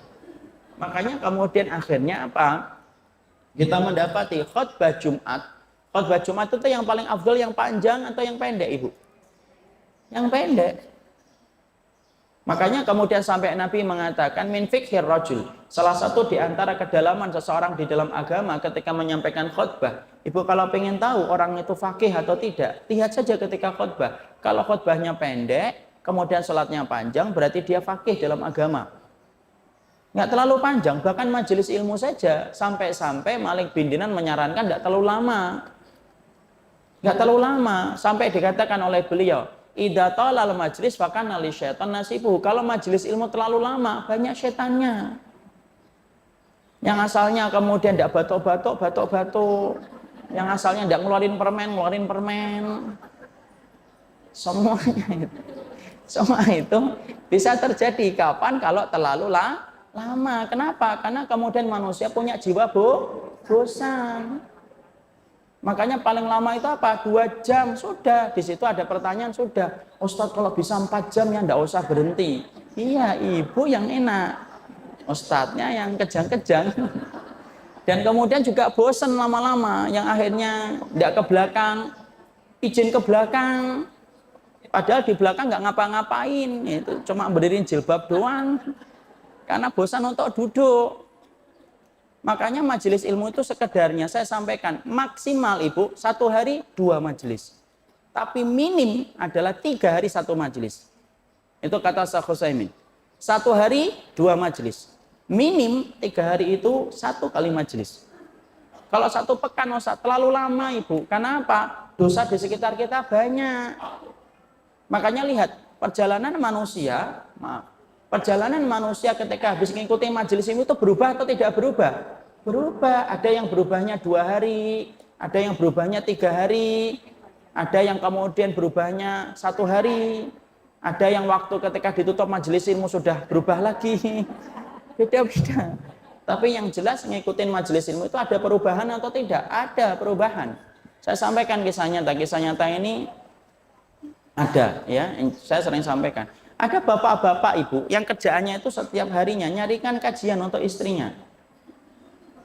Jadi kalau dia itu mendapati istrinya sudah mulai banyak ngomong, sudah mulai marah-marah sama anak-anak, dia buka handphone, dia buka grup-grup, mana ya kajian hari ini ya? Bapak-bapaknya ada, Abu Fulan, masih hidup orangnya baik sekali, istrinya juga baik, alhamdulillah. Saya ini kalau dia sudah mulai ribut, terus saya carikan kajian. Kenapa Pak? Oh Masya Allah. Nanti kalau habis kajian itu Masya Allah Ustadz berubah 2 hari, 3 hari. Lumayan banget katanya. Nanti sudah mulai rewel lagi, saya carikan kajian lagi. Padahal kemudian istrinya juga berpikir yang sama kepada suaminya. Kapan suami saya ajak ke kajian ya? Karena memang fungsinya ilmu adalah bagaimana menciptakan kebaikan. Hangatnya keimanan tidak boleh lepas dari majelis ilmu. Makanya orang yang ketika ingin istiqamah di atas kebenaran tetapi tidak mau datang ke majelis ilmu, saya bingung dari mana dia akan mendapatkan istiqamah. Ada orang yang mengatakan saya ingin taubat, hijrah. Yuk ke kajian yuk, enggak lah.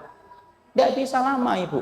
Perjalanan dia tidak akan bisa bertahan lama. Kenapa? Kebutuhan kita, kata Syekhul Islam Ibnu Taimiyah, kebutuhan kita kepada ilmu lebih besar daripada kebutuhan ikan kepada air. Coba aja ibu. Ibu aja kalau kemudian dalam dunia sehari-hari, ibu kenalan sama orang yang sering datang ke kajian, sama orang yang datang jarang-jarang ke kajian. Beda atau tidak beda? Jujur, beda atau tidak beda? Ibu baru kenalan aja, Bu, namanya siapa? Saya Mama Raffi gitu. Satu Mama Dino misalkan yang satu. Yang satunya sering datang ke kajian, yang satunya jarang ke kajian. Baru kenalan aja auranya beda atau tidak beda? Beda, Ibu. Orang yang kemudian misalkan jarang banget ke kajian, ngomong tentang ilmu, tidak nyambung dia. Dia ngomongnya apa? Sel 30% di sono. Ya. Alam sutra lagi sel-sel besar-besaran. Itu apa? IKEA lagi sel kan sekarang ya gitu. Maka kemudian ngomongannya itu hanya untuk dunia saja, hanya untuk dunia saja. Tapi orang kalau kemudian dia sering datang ke kajian, minimal dia akan menyampaikan tentang kajian, menyampaikan tentang info. Kenapa? Dari cara kita berkenalan sama orang yang sering datang ke kajian sama tidak itu aja beda, Ibu. Kenapa saya bisa menyimpulkan kayak gitu? Karena itulah yang saya rasakan. Kalau ketemu orang itu saya bisa kurang lebihnya, walaupun tidak mesti benar ya. Saya menyimpulkan, Bapak ini sering datang ke kajian, Bapak ini jarang ke kajian. Itu bisa kelihatan. Kenapa? Fungsinya ilmu itu membedakan kita antara orang yang berilmu dengan orang yang tidak berilmu. Kalau orang yang sering datang ke kajian aja belum jaminan dia istiqomah, apalagi yang tidak pernah datang ke kajian. Dan kita, Ibu, susah mendapatkan jalan kebenaran kalau kita tidak datang ke kajian, Ibu. Mana tahu kita ilmunya yang benar kalau kita tidak mengkaji kitabullah dan sunnah. Makanya yang ketiga yang kita harus pahami, perjalanan kita di dalam istiqamah itu akan sempurna, yaitu adalah ketika kita mendatangi majelis ilmu, lalu kemudian kita sabar di atas jalan ilmu. Walaupun jangan terlalu sering. Saya ingatkan, jangan terlalu sering. Ini ada kisah ini, ikhwan, di salah satu tempat di selatannya Jakarta. Ada ikhwan itu Masya Allah, dulunya dengerin kajian itu Masya Allah sehari 3-4 itu, bahkan ketika hari Sabtu dan Ahad. Setiap harinya dengerin kajian lewat kemudian rekaman beliau. Dia punya MP4 dulu, masih zamannya MP4. Kemudian disimpan itu semua kajian itu, didengerin terus itu Ibu. Ibu tahu hari ini saya mendapati bahwasanya ada keluhan dari keluarganya. Hari ini diajak kajian itu susah banget dan sulit kembali. Kenapa? Mungkin membentuk kebosanan akhirnya. Karena setan itu kemudian akan lebih cepat menggoda kita ketika kita sudah mengalami rasa bosan. Alah bosan, gitu-gitu aja paling. Dan biasanya Ibu, futurnya orang yang sudah mendapatkan hidayah, itu terkadang lebih jauh terperosok daripada sebelumnya, sebelum dia mendapatkan hidayah itu. Makanya kita khawatir itu, secukupnya, sekedarnya. Jangan terlalu lama tidak mendatangi majelis ilmu, tapi jangan terlalu sering mendatangi majelis ilmu. Sekali lagi, takarannya kata Syekh Utsaimin, minim 1 hari 2 kali. Maksimal 1 hari 2 kali. Minim 3 hari sekali. Cari kajian. Di mana kemudian itu akan mengingatkan kita. Dan ketika kita mencari kajian, tidak usah kita terpaku dengan temanya. Temanya saya lagi tidak butuh ini, tidak usah gitu. Sok banget sih butuh. Yang tema ini saya sudah ngerti ini, di luar kepala tema ini. Ustadznya mau ngomong apa saya sudah apa. Tidak usah gitu. Tetap ilmu didatangi, kenapa? Upaya kita untuk menjaga keberkahan. Untuk menjaga keberkahan. Makanya kemudian yang ketiga, majalisul ilmi merupakan salah satu penguat kita dalam perjalanan istiqomah kita. Kemudian yang keempat itu apa? Ad-du'a bid-du'a. Doa dengan doa. Doa dengan doa. Perjalanan kita dalam istiqamah, ketika kita menempuh jalan kebenaran, jangan jauh-jauh dari doa-doa. Makanya doa yang paling sering dipanjatkan oleh Rasulullah Sallallahu Alaihi Wasallam, sebagaimana yang tadi kita sampaikan, yaitu adalah Allahumma ya muqallibal qulub tsabbit qalbi ala dinika, ya musarrifal qulub sarrif qulubana ala taatika. Ditambah lagi ketika hari ini kita berada pada zaman fitnah, Ibu, saya tambahi dengan satu doa. Karena kita khawatir kalau kita sampai kepleset dari jalan kebenaran. Apa doa yang saya hadirkan untuk Ibu? Di mana doa ini merupakan doa yang selazimnya kita ucapkan ketika kita berada pada zaman fitnah hari ini. Yaitu doa yang diajarkan oleh Nabi dalam riwayat Muslim. Allahumma inni. Mau ditulis?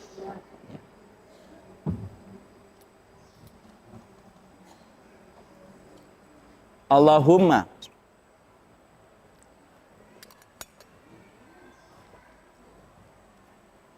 Allahumma inni a'udzubika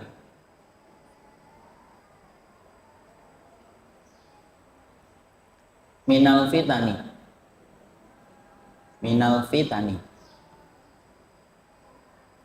minal fitani ma dhahara ma dhahara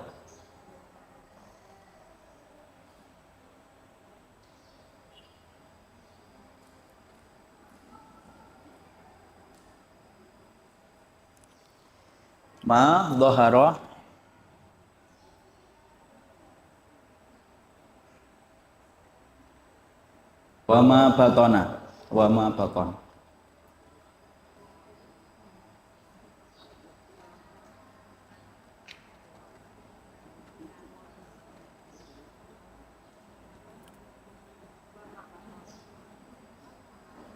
Ya. Paham? Allahumma inni a'udzubika minal fitani ma dhahara minha wa ma batan. Hadis riwayat Muslim. Saya perlu sebutkan nomor hadisnya kan? Enggak usah. Nanti pada rame. Pokoknya hadisnya sahih dalam riwayat Muslim. Allahumma inni a'udzubika minal fitani ma dhahara minha wa ma batan. Minha ma dhahara minha wa ma batan. Artinya, ya Allah, aku berlindung kepadamu dari segala macam fitnah yang nampak dan tidak nampak. Aku berlindung kepada Allah, aku berlindung kepadamu dari segala macam fitnah yang nampak dan tidak nampak.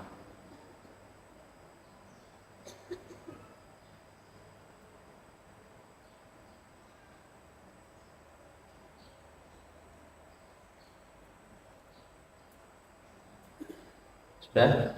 Hadis riwayat Muslim. Hadis riwayat Muslim. Nomor hadisnya 2867. 2867. Iya. Kemudian itu yang keempat. Yang kelima, yang kita kemudian harus lakukan dalam istiqamah, yaitu adalah ketika kita senantiasa mengamalkan dari amalan-amalan yang sunnah. Jangan meremehkan yang sunnah, karena sesungguhnya amalan sunnah itu ibarat bensin yang menguatkan perjalanan kita dalam ibadah. Allah itu menolong kita ketika kita menolongnya, dan salah satu makna menolong Allah yaitu adalah mengamalkan apa yang disunahkan oleh Rasulullah SAW. Jangan remehkan sunnah walaupun kita hanya salat syuruk. Jangan amalkan amalan sunnah walaupun zikir pagi dan zikir petang, karena sesungguhnya kebiasaan kita mengerjakan amalan sunnah itu yang menjadikan kita dijaga oleh Allah dari segala macam keburukan. Ibu tahu dalam surat As-Saffat diterangkan ada Nabi Yunus. Nabi Yunus itu diterkam apa? Ikan paus. Maka kamu ikan paus. Oh iya, ikan paus. Maka kemudian di situ kita mendapati bahwasanya Nabi Yunus kemudian diselamatkan oleh Allah Subhanahu wa taala. Ibu tahu apa yang menjadikan Allah menyelamatkan Nabi Yunus dari gelapnya perut ikan paus?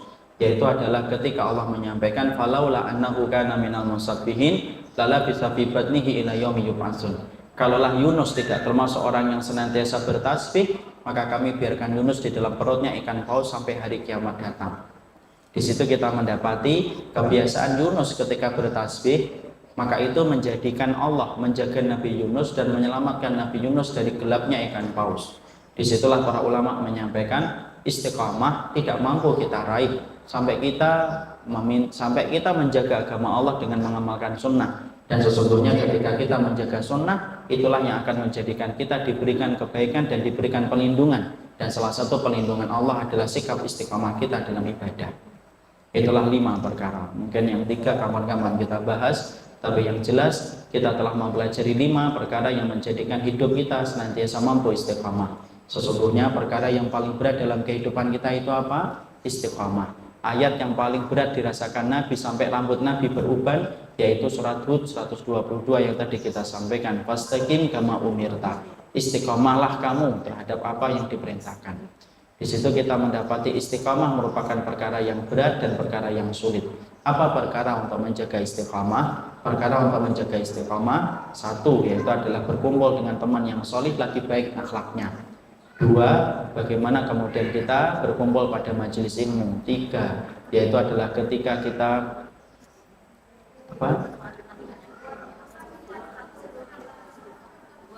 Yang pertama itu apa tadi? Yaitu adalah mencari teman yang solih lagi berakhlak dengan akhlak yang baik. Yang kedua, memperbanyak dengan istighfar kita kepada Allah Subhanahu wa taala. Yang ketiga, datang-datang ke majelis ilmu. Yang keempat, doa dengan doa. Yang kelima, yaitu adalah memperbanyak amalan-amalan sunnah, karena amalan sunnah itu hakikatnya menjadi pelindung dan tameng dari segala keburukan ketika Allah memberikan sikap kepada kita, sikap istiqamah. Barakallahu fikum. Ini yang dapat kita sampaikan dalam kajian kali ini. Semoga ibu termasuk orang yang diberikan istiqamah dalam kehidupan ini. Siapapun ibu, sahabat ibu hari ini, hargai kehadiran mereka dan keberadaan mereka. Jangan mudah untuk saling bermusuhan, dan semoga kita mendapatkan nikmat yang bersahabat dalam iman dan takwa sampai kita meninggal dunia. Jangan sampai kita ngikutin kajian menjadikan banyak orang yang kita musuhi dan banyak orang yang kita benci. Jadikan ilmu menjadi landasan kita untuk saling bersahabat, saling bertemu dalam kebaikan, dan bukan menjadi orang yang saling bermusuhan karena perkara-perkara salah yang kita pelajari. Barakallahu fikum. Ini yang dapat saya uraikan. Kita ada pertanyaan tidak? Satu atau dua pertanyaan saja. Dua saja pertanyaan.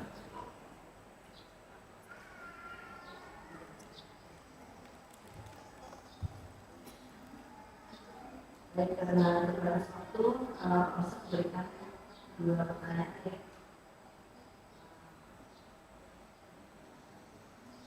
Saya dulu pertanyaan. Ya. Assalamualaikum. Tadi disampaikan Pak Ustaz bahwa kita dalam mencari teman yang soleh, bila ada yang beramal mempunyai amanah buruk kita tinggalkan. Sedangkan kita hablum minasnya kan harus menjaga silaturahim, Ustaz. Itu gimana ya maksudnya cara kita dengan yang disampaikan Ustaz kita tadi tinggalkan, jadi itu berarti memutus silaturahim gitu. Itu bagaimana? Sesungguhnya yang pertama adalah ibu tahu bahwasanya ketika kita ingin untuk menetapi jalan kebenaran itu pintu surga. Berkumpul dengan orang-orang yang bisa kita berikan hidayah kepada mereka itu pintu surga. Tidak perlu kita membenturkan pintu surga dengan pintu surga yang lainnya. Bahwasanya ibu dilarang untuk berkumpul sama orang-orang yang berkubang dalam dosa dan kemaksiatan, yaitu adalah ketika orang itu selalu dalam kemaksiatan dan tidak pernah mau menerima ajakan kebaikan kita. Tetapi kita bersabar untuk mengajak mereka, jadilah orang yang menjadi pintu kebaikan bagi orang lain. Karena apa? Sekalinya mereka mendapatkan hidayah, ibu akan mendapatkan pahala yang terus mengalir dari sedekah jariyah ketika dia beramal dalam kebaikan. Ini ada kisah nyata ibu di Jakarta Pusat. Ada salah satu penyelenggara kajian di Jakarta Pusat. Dia punya teman ibu, temannya dulu adalah orang yang suka kumpul ke diskotik, bar. Padahal sudah punya anak dan umurnya sudah sampai hampir 40 tahun saat itu. Tapi itulah namanya komunitas. Tetapi sang yang pertama kemudian hijrah, mendapatkan hidayah lebih dulu. Dia tinggalkan semua itu. Temannya kemudian tidak mampu untuk menemani dia. Dia tetap dalam komunitas kongko-kongkonya. Tiap waktu ketika menyelenggarakan kajian di rumahnya selalu ngirim SMS, WA kepada orang itu. Dan orang itu selalu tidak dibalas. Dan selalu ketika dibalas kadang-kadang, kamu itu salah ngasih undangan ke saya. Tapi kemudian selalu dengan sabar temannya itu berkata, tidak apa-apa, kalau memang salah di-delete aja. Tidak usah gitu deh, masih ngasih undangan tidak usah gitu. Saya tidak akan pernah mau datang. Tidak apa-apa, saya cuma ngirim kok. Kalau tidak suka delete aja, selesai masalah, tidak usah diperberat. Dan terus sampai dia ngirimkan itu kajian berjalan di rumahnya itu sampai 2 tahun ibu. Pada satu titik ketika temannya yang tadi yang selalu menolak ketika dikasih undangan, satu titik kemudian dia berada pada titik bosan melakukan itu. Dan dia kecewa dalam banyak hal. Kemudian tiba-tiba ketika lagi galau, tiba-tiba masalah undangan itu. 2 tahun ibu. Tiba-tiba kemudian berubah, dia menyikapi SMS itu, WA itu. Boleh nggak saya datang walaupun saya tidak pakai jilbab? Nggak apa-apa, datang aja, nanti kemudian kamu dengerin dari kamar saya. Datang ibu, kemudian akhirnya datang persis bagaimana yang diberikan kepadanya. Dia datang nggak pakai jilbab, di kamar ditutup, tapi dengerin kajian di dalam kamar sambil tiduran. dengerin, satu kali datang lagi. Dan akhirnya Masya Allah, hari ini kemudian kita mendapati beliau salah satu penyelenggara kajian. Dan betul-betul beliau itu sudah berubah. Padahal ketika saya mendapati kisah itu tidak disampaikan beliau tidak menceritakan masa lalunya. Yang cerita temannya. Saya mendakwai beliau itu, Ustaz, tidak mendakwai langsung, ngirim undangan saja. 2 tahun saya, selalu ditolak, di-reject terus. Tapi akhirnya baru mendapatkan hasil setelah 2 tahun ketika dia berada pada titik nadir, di tengah puncak bosannya untuk melakukan komunitas kongko-kongkonya itu. Kita tidak pernah tahu, Ibu, kapan pintu hidayah itu terbuka kepada orang lain di sekitar kita. Tetapi yang paling penting, pastikan kita istiqamah menemani dia dan pastikan diri kita menjadi pintu hidayah bagi orang lain. Ya. Berat Ustaz, susah, iya, pahalanya gede. Karena sekalinya dia mendapatkan hidayah, kemudian dia merubah jalan hidupnya, maka sepanjang itu ibu akan mendapatkan pahala. Dia menutup aurat, ibu dapat pahala. Dia zikir pagi karena ibu ngajarkan, ibu dapat pahalanya. Kapan lagi kita mendapatkan multi level marketing yang seindah ini dan sedahsyat ini? Kecuali ketika kita membuka pintu hidayah. Sabar, membuka pintu hidayah itu sabar, Ibu. Dan niatkan dalam dakwah itu karena Allah. Kalau dakwah itu bukan karena Allah, Ibu, berat, Ibu. Kita nanti dikomentari, dihujat, kita tidak akan pernah bertahan lama. Tapi kalau dakwah ini kita niatkan karena Allah, ditolak, tidak mengurangi pahala kita. Diterima, maka itu tidak menjadikan kita lebih mulia karena kita ingin bersama-sama dengan dia menuju kepada ridhonya Allah. Indah. Tapi yang jelas, tolong. Jadikan dirinya ibu menjadi pintu hidayah bagi orang-orang di sekitar kita. Orang kalau setiap orang yang ngaji, contohnya di sini, kan ini misalkan ada 100-an. Kemudian menjadi pintu hidayah bagi 1 orang. Berarti ada 200 orang yang sudah menunggu di sana. Ada 100 orang yang sudah menunggu di sana. Makanya kadang-kadang kita menjadi thalibul ilmi, kita menjadi pencari ilmu. Tapi maaf, kita tidak mau untuk menjadi pintu hidayah bagi orang lain. Padahal jadikanlah diri kita pintu hidayah bagi orang lain. Dakwah dengan contoh dan dakwah dengan perbuatan itu lebih mengena daripada perkataan. Dan ibu lebih punya itu daripada seorang ustadz hanya nyampaikan selesai dia pindah ke kajian yang lainnya. Tapi dia tidak bisa hidup bersama-sama dengan jamaahnya. Kalau pada zaman Rasul tidak, Ibu. Rasulullah itu mu'alim dan murabbi, pengajar dan beliau pembimbing. Hidupnya di antara umat. Kalau sekarang kan guru tidak bisa. Makanya ibu tampil untuk menggantikan peranan-peranan dakwah dengan menjadi contoh-contoh yang terbaik. Ternyata setelah ngaji banyak perubahan. Makanya jangan sampai kita ketus ngomong sama orang, ada orang yang baru datang kita kemudian pandangannya sinis. Jangan gitulah, tinggalkan. Kita ini kalau ada orang yang habis ngaji ketus itu saya malah bingung. Itu ketika tobat itu makan berapa cabai. Yang lembutlah sama orang karena sesungguhnya kita ingin diperlakukan dengan cara yang baik. Barakallahu fikum.